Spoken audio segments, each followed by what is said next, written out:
السلام عليكم ورحمة الله وبركاته.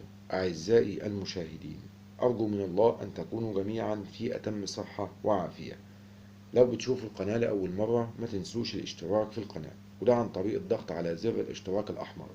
بعد كده علشان توصلكم الحلقات والوصفات بعد نزولها مباشرة فعلوا علامة الجرس.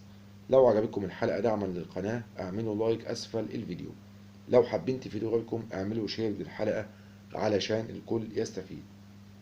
هقدم لحضراتكم النهاردة طريقة بسيطة جدا نقدر نعالج بيها مشكلة السعال اللي هي الكحة، وعلاج الزكام الخفيف والحميات.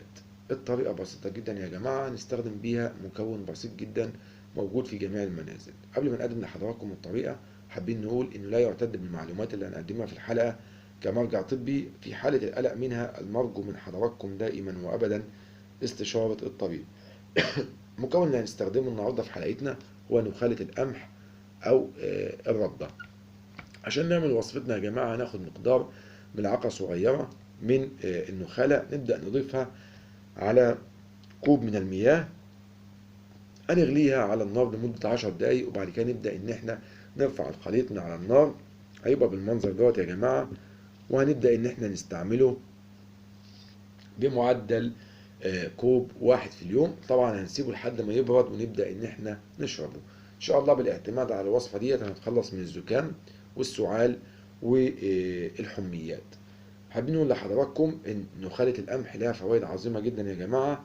فيها املاح البوتاسيوم والصوديوم والمغنيسيوم والحديد والكالسيوم والفوسفور والسيليكون والكبريت. حابين نقول لحضراتكم كمان ان خبز اللي هو بيحتوي على نخالة ممتاز جدا ومفيش غنى عنه للإنسان، وهو يقدر يستفيد منه الإنسان عن طريق مضغه بشكل جيد. كمان بيحتوي الخبز دوت على كالسيوم بيحتاجه الإنسان لبناء العظام، وبيحتاج على اليود بيعمل من تعديل عمل الغدة الدرقية، وبيحتوي على السيليكون واللي بيقوي الشعر ويزيد من لمعانه. ممكن كمان نستفيد من مغلي النخالة دوت في علاج قرحة المعدة عن طريق شربه بعد إضافة معلقة من العسل ليه، أو إن إحنا ممكن نستفيد منه في علاج حالات الإسهال المزمن عن طريق إضافة معلقة من العسل ليه. أتمنى حضراتكم تكونوا استفدتم. شكرا لكم على حسن المتابعة. دمتم في أمان الله، والسلام عليكم ورحمة الله وبركاته.